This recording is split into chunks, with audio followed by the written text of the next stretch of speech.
మహేశ్వరి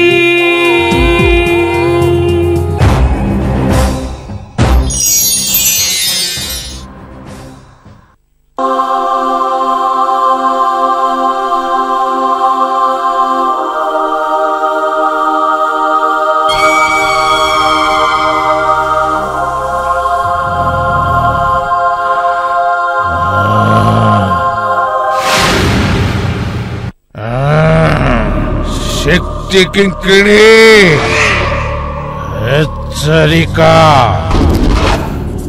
నీ అస్తిత్వాన్ని నాశనం చేసేందుకు ప్రయత్నిస్తున్నారు.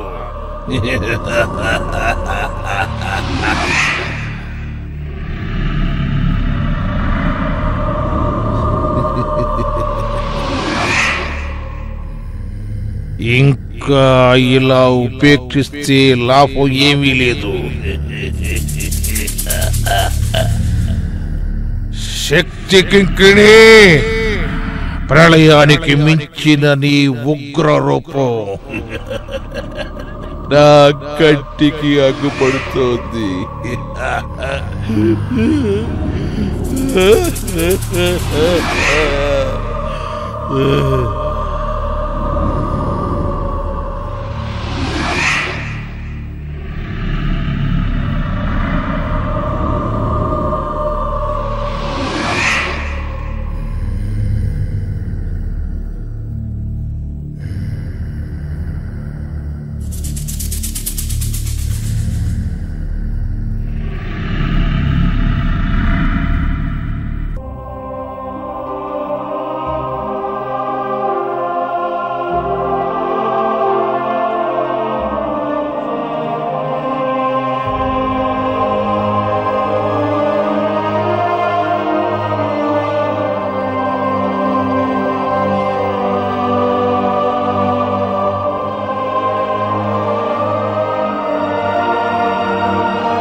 చూడు, అనవసరంగా వాదులాడితే అలసిపోతావు. కన్ఫర్మ్గా చెప్తున్నాను, ఆడపిల్ల పుడుతుంది. నాకైతే పుట్టేది మగపిల్లాడే అనిపిస్తోంది.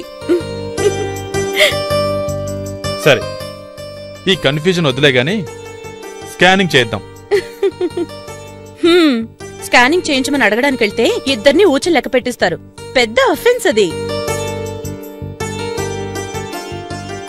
శేఖర్, పుట్టబోయే బిడ్డ మనిద్దరి ప్రేమకి గుర్తు. ఆ దేవుడు మనకి ప్రసాదించిన వరం. కాని పుట్టేది బాబో పాపో అనే కుతూహలం డెలివరీ అయ్యే వరకు ఉంటుంది. మొత్తానికి ఆరోగ్యంగా ఉండేలా ఏ బిడ్డ పుట్టినా చాలు. అంటే తమరు ఓటమిని ఒప్పుకున్నారన్నమాట. డెలివరీ అయ్యాక తెలుస్తుంది ఎవరు గెలిచారో ఎవరు ఓడిపోయారో. లేదు నందిని, నాకు అలాగే అనిపిస్తుంది తెలుసా. నీలాగే ముద్దుగా ఉండి, అలాగే నీలాగే ధైర్యంగా ఉండే ఆత్మవిశ్వాసంతో కూడిన ఆడపిల్లకి నేను తండ్రినవుతానని. ఎందుకంటే నీకు జీవితాన్ని ఎలా ఎదుర్కోవాలో బాగా తెలుసు. నేనిలా ఉండటానికి స్ఫూర్తి మీరే శేఖర్. నా గొప్పతనం గురించి చెప్తున్నారు కదా, మరి మీరెంత గొప్పో తెలుసా? ఎన్నో జన్మలు పుణ్యం చేసుకుని ఉండుంటే మిమ్మల్ని భర్తగా పొందేదాన్ని నేను. మంచి భర్తగా, కన్నవాళ్లకి మంచి కొడుకుగా, ఈ దేశానికి మంచి పౌరుడుగా ఉన్న మీ మంచి లక్షణాలన్నీ పుణికిపుచ్చుకుని మీ ప్రతిరూపంగా ఉండే మగపిల్లాడు నాకు పుడతాడు. ఎందుకంటే మీకంటే ముందుగానే నేను ఆ దేవుడికి అప్లికేషన్ పెట్టుకున్నాను కాబట్టి.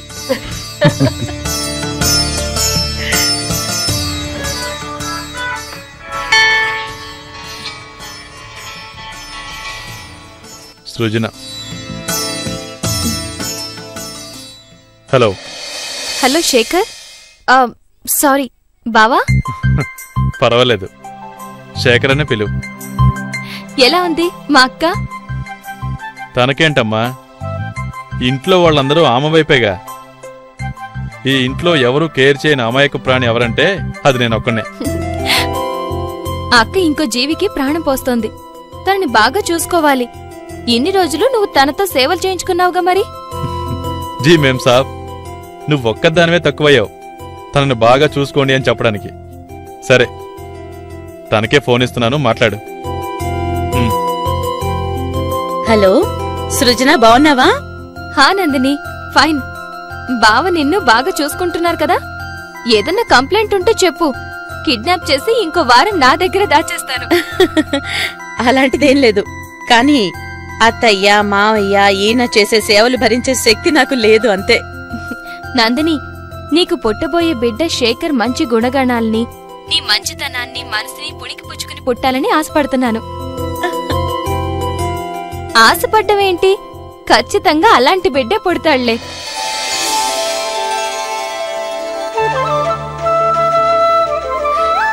అలా అయితే నువ్వు నా పార్టీ అన్నమాట. అంటే శేఖర్ ఏం చెప్తున్నారంటే నాకు పుట్టేది ఆడపిల్లే అని. నో ఛాన్స్, మగ పిల్లాడే పుడతాడు. ఓ, తను కూడా నీ పార్టీలోనే చేరిందా? చూద్దాం ఎవరి మాట నెగ్గుతుందో ఏంటో. ఇటు చూడు, మీ బావ ఛాలెంజ్ చేస్తున్నారు. యు డోంట్ వరీ, మనమే గెలుస్తాం. నందిని, నీకు పుట్టబోయే బిడ్డ ఆస్ట్రేలియా యాపిల్లా మెలమెల మెరిసిపోతూ ఉండాలి. అందుకనే నేను కుంకుమ పువ్వు పంపిస్తున్నాను. ఇంకాసేపట్లో మరియప్ప మీ ఇంటికొచ్చి ఆ కుంకుమ పువ్వు ఇస్తాడు. సరే అయితే తీసుకుంటానులే. దాన్ని తీసుకుని ఇంట్లో పెట్టుకోవడం కాదు, రోజు పాలల్లో వేసుకుని తాగు. అప్పుడు బిడ్డ లక్షణంగా ఎలాంటి లోపం లేకుండా పుడతాడు. సరేనా? ఓకే. నువ్వింత ప్రేమగా పంపిస్తున్నప్పుడు నేను తినకుండా ఎలా ఉంటాను? ఓకే, నేను తర్వాత ఫోన్ చేస్తాను. బాయ్. Okay bye. నా కోసం సృజన తన మేనేజర్తో కుంకుమ పువ్వు ఇచ్చి పంపిస్తుందట. అప్పుడప్పుడు కొన్ని సంబంధాలు అనుకోకుండానే ఎంతగా అలుగుపోతాయో కదా. కల్లో కూడా తన మొహం కనిపించినా చావు కొట్టాలనిపించేది. కాని ఇప్పుడు రోజుకొక్కసారైనా తనతో మాట్లాడకపోతే మనసు అదోలా ఉంటుంది. మన పాలిట విషం చిమ్మే పాములో ఉండే తను ఇప్పుడు పరిమళించే పువ్వులా మారిపోయింది. లేదు శేఖర్, తన స్వభావం మంచిదే, కాని కరెక్టో తప్పో తెలుసుకునే వయసు కాదు. దానికి మించిన తన గ్రహచారం తన చేత ఇలా చేయించింది. ఆ దేవుడి లీల ఎంతో గొప్పది శేఖర్. తన మూలంగా ఎన్నో కష్టాలు ఎదుర్కొన్నాం మనం. కాని ఇప్పుడు మన పాలిట మన బంధువులు, చుట్టుపక్కల వాళ్లు మించి శ్రేయోభిలాష తనే అయ్యింది. తోడ పుట్టకపోయినా ఓ చెల్లెలిగా ప్రేమ పంచుతోంది. ఏ జన్మలోనో నిజంగానే నా చెల్లెలయ్యుంటుంది.